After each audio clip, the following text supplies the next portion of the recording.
Ang nakaraan. Hindi basta-basta ang Guardian Dragon na ito, dahil siya ang gatekeeper ng Pantheon.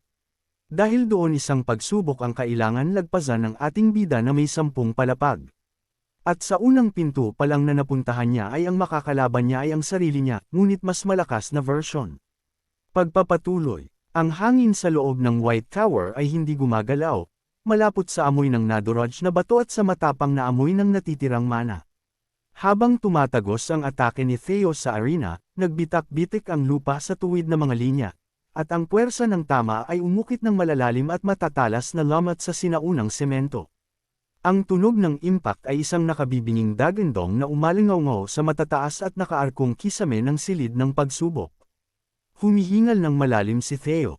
Bawat paghinga niya ay parang lumulunok ng likidong apoy. Nag-aapoy ang kanyang baga dahil sa pagod mula sa mga high-tier na maniobra na napilitan siyang isagawa. Sa kabila ng pagod, nananatili pa rin ang kanyang aura sa paligid ng kanyang mga espada, isang kumukititap at mahiwagang liwanag na hudyat ng tindi ng kapangyarihang kanyang ginamit. Nakatayo siya sa gitna ng namumuong alabok, ang kanyang mga balikat ay tumataas at bumababa sa bawat hirap na paghinga. Nagpakita siya ng isang nasisiyahang ngiti dahil sa pag-aakalang nanalo na siya sa laban. Naramdaman niya ang bigat ng kanyang tagumpay, naniniwalang walang kalaban, lalo na ang isang anino lamang ng kanyang sarili, ang makatatagal sa buong lakas ng huling mapaminsalang atakeng iyon. Ngunit sa sumunod na sandali, nanlaki ang kanyang mga mata sa gulat. Ang tagumpay na kanyang nalasahan ay naging abo sa kanyang bibig habang nagsisimulang hamupa ang alabok, na nagpapakita ng isang nakapangangilabot na katotohanan. Nakita niya na ang clone na nilikha ng trial ground ay hindi nakatanggap ng anumang pinsala. Nakatayo ito doon, isang eksaktong refleksyon ng kanyang sarili, nakatatakot ang katahimikan at hindi nagalaw ng pagkawasak na nagpataag sa buong arena. Hinarang nito ang atake gamit ang kanyang espada. Ang sandata ng clone ay nanatiling matatag. Ang talam nito ay perpektong nakahanay upang pigilan ang puwersang ibinuhos ni Theo kasama ang kanyang kaluluwa. Nang makita iyon, sinabi ni Theo na mukhang naging mas malakas na nga siya, binigkas niya ang mga salita ng may malungkot na pagtanto, kinikilala na ang kanyang sariling pag-unlad ay nagaya at marahil ay naperpekto pa ng mahiwagang nilalang na ito. Pagkatapos ay itinaas ng clone ang kanyang espada at kumuha ng porma. Walang pag-aalinlangan sa mga galaw nito. Tanging ang malamig at mekanikal na kahusayan ng isang mandaragit. Bigla itong sumugod kay Theo, hawak ang talam sa itaas. Ang clone ay gumalaw na parang isang malabong anino, ang mga paa nito ay halos hindi sumasayad sa mga basag na baldosa habang tinatawid ang distansya sa isang iglap. Sumisitsit ang hangin habang ang pababang atake ay dumarating ng may nakamamatay na layunin. Sumugod din si Theo para umatake. Tumanggi siyang umatras, ang kanyang dangal bilang mandirigma ang nagtulak sa kanya upang harapin ang kanyang refleksyon. Ginamit niya ang Dragon Flash. Ito ay isang tatak ng kanyang angkan, isang galaw na kasing natural ng paghinga para sa kanya. Ito ay isang marangyang atake ng espada na nakatutok sa clone. Ang liwanag mula sa teknik ay nagbigay liwanag sa madidilim na sulok ng arena.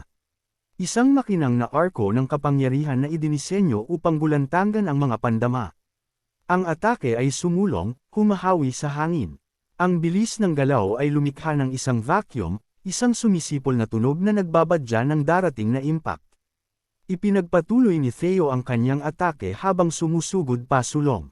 Ibinuhos niya ang lahat sa iisang sandaling ito, ang kanyang mga bota ay kamakalabog sa bato habang itinutulak ang kanyang katawan lampas sa limitasyon nito. Ngunit nang mawala ang alabok, walang kahit ano doon. Ang clone ay naglaho. Napahinto si Theo ng pasadsad, ang kanyang mga espada ay humiwo sa bakanteng hangin kung nasaan ang kanyang kalaban, 1 millisecond lang ang nakalilipas. Ang biglang katahimikan ay nakakabigla. Nagtataka si Theo kung saan ito pumunta. Inilibot niya ang kanyang tingin sa paligid, ang kanyang puso ay kumakabog sa kanyang tadyang. Ang kanyang mga pandama ay nakaunat sa pinakasagad na limitasyon. Samantala, ang clone ay sumusugod patungo kay Theo, nahuhulog mula sa itaas. Ginamit nito ang kaguluhan ng banggaan upang tumalon ng mataas sa mga nakaarkong beam, at ngayon ay bumababa na parang isang nahuhulog na bituin. Sumigaw ang instinto ni Theo, at na-realize niya na ang atake ay nanggagaling sa itaas. Tumayo ang mga balahibo sa likod ng kanyang leeg habang nararamdaman ang biglang pagbabago sa presyon ng hangin. Inayon ng clone ang kanyang espada nang walang tigil, nagpapakawala ng walang humpay na sunod-sunod na atake na bumubuhos kay Theo. Bawat ayon ay isang obra maestra ng nakamamatay na geometriya, isang kaskad ng asero na nagbabantang tadteren siya kung saan siya nakatayo. Ang mga atake ay bumuo ng parang sapot na istruktura, na hindi nag-iiwan ng puwang para makatakas si Theo.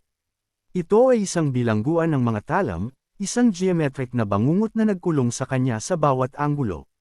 Habang ang mga atake ay bumabagsak sa lupa, hinarap ni Theo ang ilan sa mga ito ng harapan. Wala siyang pagpipilian. Ang bilis ay masyadong matindi para maiwasan ng buo. Ang tunog ng aserong humihiwa sa tela at balat ay nakasusulasok sa linaw. Ang mga damit ni Theo ay napunit at lumitaw ang mga pasa sa buong katawan niya. Ang mga pulang mantsa ay nagsimulang mamuo sa kanyang tanika at ang mapurol na sakit ng trauma mula sa malakas na tama ay kumalat sa kanyang mga paa at kamay.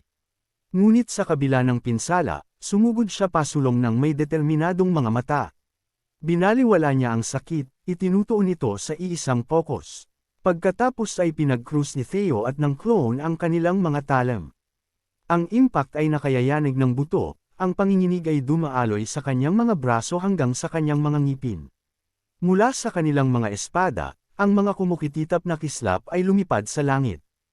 Ang maningning na kulay kahel na mga kislap ay sumasayaw sa pagitan nila, na nagbibigay liwanag sa kanilang magkaparehong mukha na puno ng pawis. Ang kanilang mga galaw ay mabilis habang umiikot sila, iwinawas-iwas ang kanilang mga espada. Ito ay isang nakamamatay na sayaw ng mga salamin, isang koreografya ng kamatayan na isinasagawa sa napakabilis na tulan. Pantay ang lakas ni Theo, ngunit nahihirapan siya dahil unti-unti na siyang napapagod. Bawat pagsalag ay nararamdaman niyang mas mabigat kaysa sa huli, ang kanyang mga kalamnan ay nagsisimulang pulikutin sa ilalim ng tuloy-tuloy na presyon. Kung saan nagbabanggaan ang kanilang mga talam, ang lupa sa ilalim ng kanyang mga paa ay nagbibitak. Ang tindi ng kanilang determinasyon ay naipapasa sa pamamagitan ng kanilang mga sandata patungo sa mismong pundasyon ng tore. Si Theo ay lumalaban ng buong pag-asa, ngunit hindi na niya nagagawang makasabay. Naisip niya sa kanyang isipan na sasabihin ng iba na ito ay laban sa kanyang sarili, ngunit mula sa landas ng espada hanggang sa kaliit-liitang gawi, ito ay nakapangangilabot sa pagiging magkapareho. Para itong pakikipaglaban sa isang Diyos na alam ang bawat sikreto niya, bawat kilos niya, at bawat kahinaan niya. Ang clone ay iniiwasan ang lahat ng atake nang walang kahirap-hirap at kinakansela ang lahat ng malalaking teknik gamit ang parehong teknik. Sa tuwing susubukan ni Theo na makakuha ng bentahe gamit ang isang high-level na skill, isasagawa lang ng clone ang perpektong counter-move, na nagpapawalang bisa sa enerhiya bago pa ito lumabas. Habang ang isa pang atake ni Theo ay nasalag, pareho silang naitulak pabalik mula sa recoil ng atake. Ang shockwave ay nagpadala sa kanila ng pasadsad sa magkabilang direksyon. Ang kanilang mga bota ay nag-iwan ng itim na marka sa bato. Si Theo ay lalong napapagod at naisip sa kanyang isipan na ang clone ay tila hindi napapagod. Ang nilalang ay hindi nagpapakita ng anumang senyales ng pagkapagod. Ang paghinga nito ay nananatiling maindayog at ang postura nito ay nananatiling perpekto. Nagtaka siya kung paano niya ito haharapin. Kailangan niya ng isang variable, isang bagay na hindi mahuhulaan ng salamin. Pagkatapos ay biglang isang ideya ang pumasok sa isip ni Theo. Ito ay isang sugal, isang kislap ng inspirasyon na isinilang mula sa bingit ng pagkatalo. Naisip niya na kung ito ay talagang katulad niya, kung gayon dapat ay mayroon itong parehong kahinaan. Kung ang clone ay isang perpektong kopya, kung gayon naman nito ang parehong psychological blind spots na taglay ni Theo mismo. Ngunit bago matapos ang kanyang iniisip, isang malaking atake ng espada ang ibinato sa kanya. Hindi siya binigyan ng clone ng kahit isang sandali para huminga. Sumusugod pa sulong ng may atakeng kasing bigat ng bundok. Ang atake ay lumapag sa harap niya mismo, na dinudurog ang sahig ng arena sa mga piraso sa harap niya. Ang mga tipak ng bato ay lumipad sa hangin na parang mga shrapnel. Kahit papaano ay hinarang ni Theo ang atake at nagpakita ng manipis na ngiti. Sinasabing hindi man lang siya binibigyan ito ng oras para mag-isip, at kung siya iyon, ganoon din ang gagawin niya. Nakilala niya ang sarili niyang kalupitan sa walang humpay na pag-atake ng clone. Pagkatapos ng atake, ang buong arena ay naliwanagan ng isang nakabubulag na liwanag, at pagkatapos ay ang buong lugar ay nabalot ng alabok at mga guho. Ang visibility ay bumaba sa halos zero habang ang isang makapal na kulay abo na usok ay bumalot sa battlefield. Kinuha ni Theo ang pagkakataon at ibinato ang kanyang espada patungo sa clone. Ang kanyang atake ay ikinagulat nito. Ito ay isang desperado at walang katuturang galaw. Ang itapon ng pangunahing sandata ay isang tactical suicide, ngunit madali nitong na-deflect ang atake. Iwinasiwas ng clone ng lumilipad na talam sa isang tabi ng may paghamak sa kanyang kamay. Gayunpaman, iyon ang patibong. Ibinigay nito ang pagkakataong lubhang kailangan ni Theo. Habang ang clone ay nakatutok sa ibinatong espada, si Theo ay gumalaw na parang anino sa gitna ng alabok. Nakuha na ni Theo ang kanyang espada at lumitaw sa likod ng clone, sinasabing kung siya iyon, magpapanik siya sa sandaling iyon. Isang alaala ang kumislap sa isip ni Theo habang iniisip niya ang sandali nang harapin niya ang parehong sitwasyon. Humugot siya mula sa mga karanasan ng kanyang nakaraang buhay, ang mga mahihirap na aral ng kaligtasan. Naisip niya na kung hindi lang ito kasing yabang ng lalaking iyon sa kanyang alaala, hinding-hindi niya gagamitin ang pagbato ng espada dahil sa panganib na mawala ang kanyang sandata. Ito ay isang galaw ng purong kapangahasan, isang bagay na hindi kailanman susubukan ng isang rasyonal na mandirigma. Hindi siya makapaniwala na ginagamit niya ang Moonwhite Sword Technique. Ito ay isang high-level na porma na nangangailangan ng absolutong katumpakan. Pagkatapos ay isinaksak ni Theo ang kanyang espada sa dibdib ng clone habang isang madilim na likido ang bumulwak mula sa bibig nito. Ang saksak ay tumpak, tumatagos sa puso ng nilalang. Bahagyang ngumiti si Theo, sinasabing, gaya ng inaasahan, laging may matututunan mula sa kahit kanino. Kahit ang laban sa isang anino ay nagbigay ng bagong pananaw sa sarili niyang mga limitasyon. Habang binabanggit niya ang mga salitang iyon, ang clone ay natutunaw, nagiging isang itim na likido.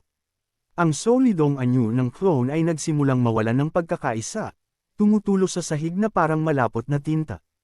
Habang dahan-daw ang natutunaw ang clone, tiningnan ito ni Theo at sinabing, magandang laban iyon, dating ako. Ito ay isang poem sa bersyon ng kanyang sarili na nakagapos sa mga pagkakamali ng kanyang nakaraang buhay. Pagkatapos ay biglang lumitaw ang ilang asul na notification window na nagsasabing nanalo siya sa laban-laban sa kanyang ego. Ang holographic na liwanag ay nagbigay ng malamig na ningning sa kanyang pagod na mukha at naipasa niya ang mga pagsubok sa unang palapag. Pagkatapos ay isang tarangkahan ang bumagsak sa gitna ng arena. Ang kisame ay tila bumukas habang isang monolithic na tipak ng bato ang bumaba. Ang malaking bato ay lumapag sa lupa ng may parang kulog na dagandong.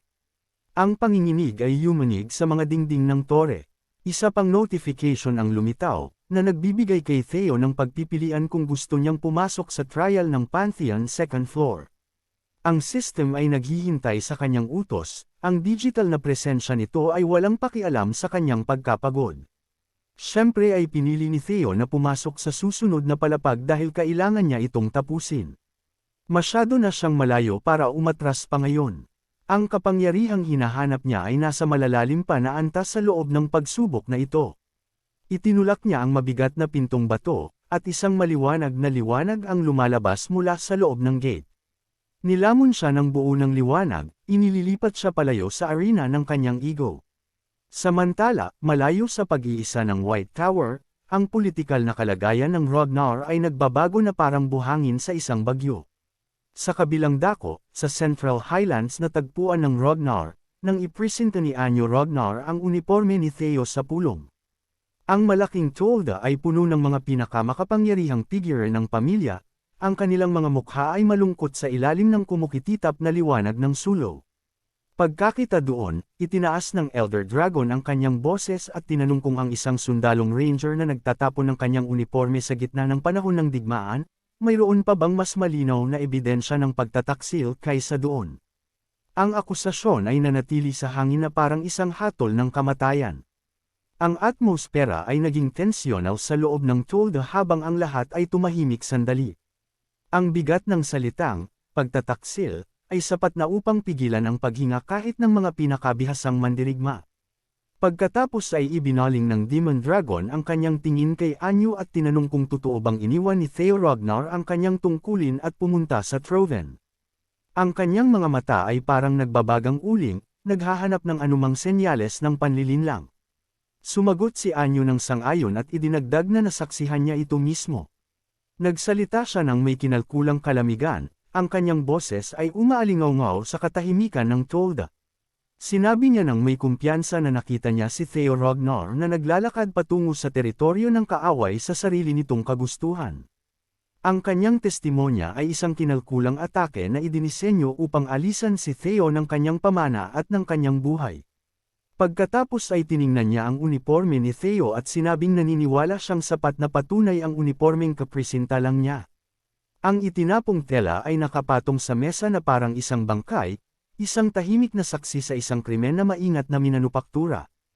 Ang Violet Dragon ay hindi makapaniwala doon at sinabing walang paraan na gagawin ni Theo ang ganoong bagay.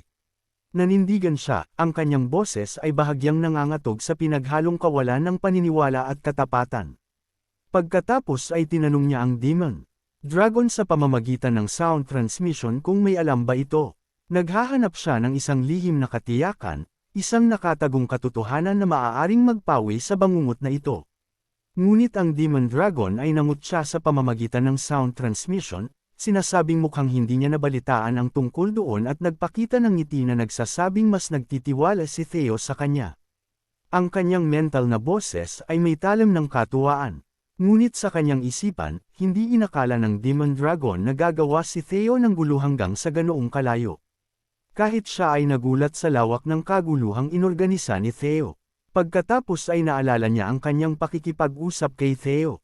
Noong gustong umalis ni Theo sa barracks at pumasok sa teritoryo ng kaaway, sinabihan niya ito na huwag babalik ng walang dala. Ang alaala ay malinaw. Silang dalawa na nakatayo sa mga anino ng kampo, ang hangin ay malamig at nanunuot. Sinabi ni Theo nang may kumpiyansa na hindi niya siya bibiguin. Mayroon siyang tingin ng isang lalaking nakita na ang hinaharap at isinasagawa na lamang ang mga hakbang. Pagkatapos ay sinabi ni Theo sa pamamagitan ng voice transmission na mayroon siyang kailangang sabihin dito. Ang lihim na komunikasyon ay puno ng estratehikong pangangailangan. Sinabi ni Theo sa kanya na kasalukuyang ang rank 3 at 4 sa mga tagapagmana na sina Jishar Ragnar at Anyo Ragnar ay buntot ng buntot sa kanya. Sa sandaling iyon, sinusundan pa rin nila si Theo mula sa labas ng tolda na nagtatago sa malapit na puno. Matindi ang ironya. Ang mismong mga taong nag-aakusa sa kanya ay ang mga mismong sumusubaybay sa kanya na parang biktima. Ang mukha ng Demon Dragon ay naging tensyonal sa galit habang sinusumpa niya sila. Kinamumuhian niya ang mababaw na awayan sa loob na nagbabantang samire sa lakas ng pamilya. Nagpatuloy si Theo sa pagsasabing nakadikit na sila sa kanya mula nang bumalik siya mula sa kapuluan. Isa itong paulit-ulit na anino na napilitan siyang tiisin. Hinala ni Theo na ang layunin nila ay pabagsakin siya sa kapangyarihan. Ito ay isang klasikong galaw para sa succession, isang hakbang na isinilang mula sa inggit at ambisyon. Ngunit gustong gamitin ni Theo ang kanilang plano laban sa kanila habang nagpapakita ng manipis na ngiti. Ginagawa niyang biktima ang mga mangangaso. Nagulat ang Demon Dragon nang marinig iyon. Hindi niya inaasahan na ang batang tagapagmana ay nagtataglay ng gayong tusong tactical mind. Pagkatapos ay ibinahagi ni Theo ang kanyang plano at sinabi sa pamamagitan ng voice transmission na lilikha siya ng puwang sa kambal gamit ang operasyong iyon at nakiusap sa Demon Dragon na gawin ng eksakto ang gusto nilang gawin at hindi niya kailangang mag-alala tungkol sa kanya. Isa itong kahilingan para sa Demon Dragon na gampanan ang papel ng hukom, na hayaang matuloy ang palabas ng pagtataksil upang ang bitag ay bumalik sa kanila sa kasalukuyan. Sa pag-alala sa mga kaganapang iyon, hindi mapigilan ng Demon Dragon ang kanyang excitement habang nakangiti. Ang husay ng sugal na iyon ay nakakalasing.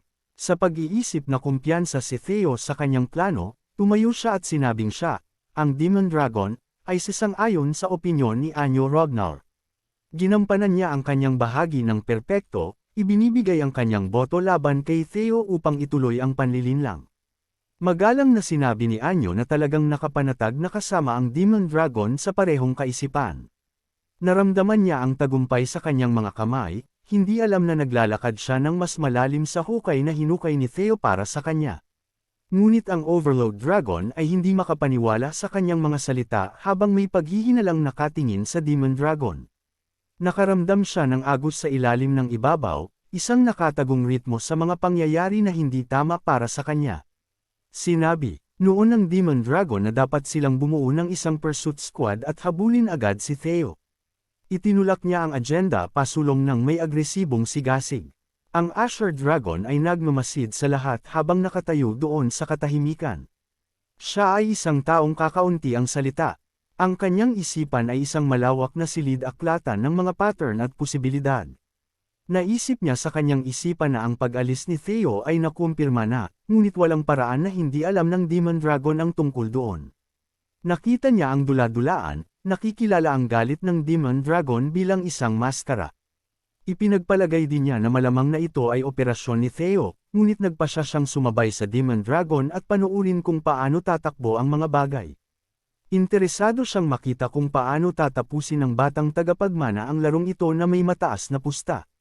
Sinabi noon ng Asher Dragon na kinumpirma rin ng Black Snow ang pag-alis ni Theo. Idinagdag niya ang kanyang sariling bigat sa ebidensya, nagbibigay ng kredibilidad sa paghabol.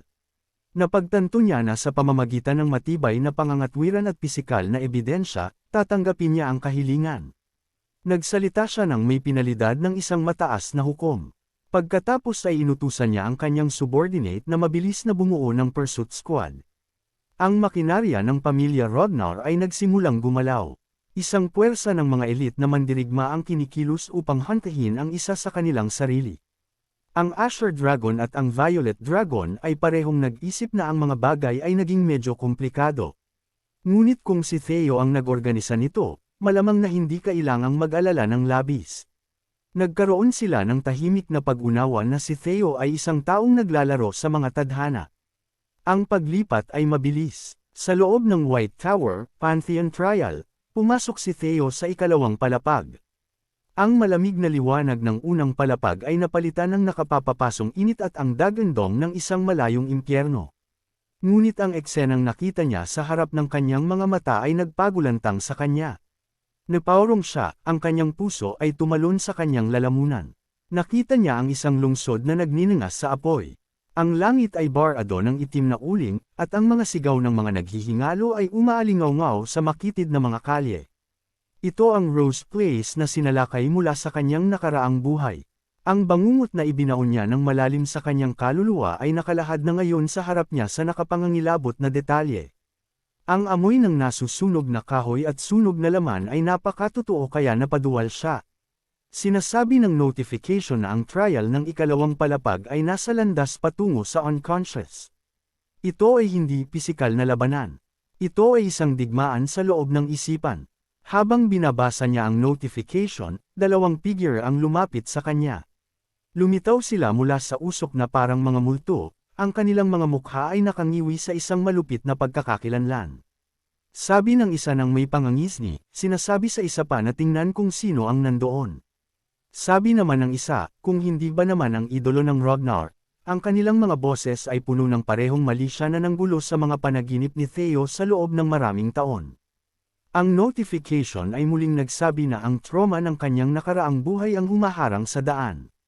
Naparalisa siya ng mga alaala, ang bigat ng kanyang mga nakaraang pagkigo ay pumipiga sa kanya na parang isang pisikal na pasanin, at kailangan niyang malampasan ang traumang nagpapahirap sa kanya upang maipasa ang ikalawang pagsubok. Ang system ay humihingi ng resolusyon sa sakit na dinala niya sa maraming buhay. Tiningnan ni Theo ang nasusunog na lungsod, ang mga mukha ng kanyang mga tagapagpahirap, at ang dugo sa sarili niyang mga kamay. Sa isang mahabang segundo, nakatayo siyang. Walang kibo, ang init ng apoy ay nanunuot sa kanyang noo. Pagkatapos ay nagpakita si Theo ng isang masamang ngiti, ang kanyang mukha ay nakangiwi sa isang paraang nakamamatay habang sinasabi sa system na sa tingin niya ay mali ang pagkakaayos nito ng tanong. Hindi niya nakita ang trauma na kailangang malampasan. Ang nakita niya ay isang pagkakataon para sa isang massacre na dapat ay matagal nang nangyari. Hindi na siya ang biktima ng alaalang ito. Siya na ang halimaw na dapat kinatakutan ng apoy. Kung nagustuhan po ninyo ang aking recap, Huwag sana ninyong kalimutan ang mag-like o mag-comment, maraming salamat.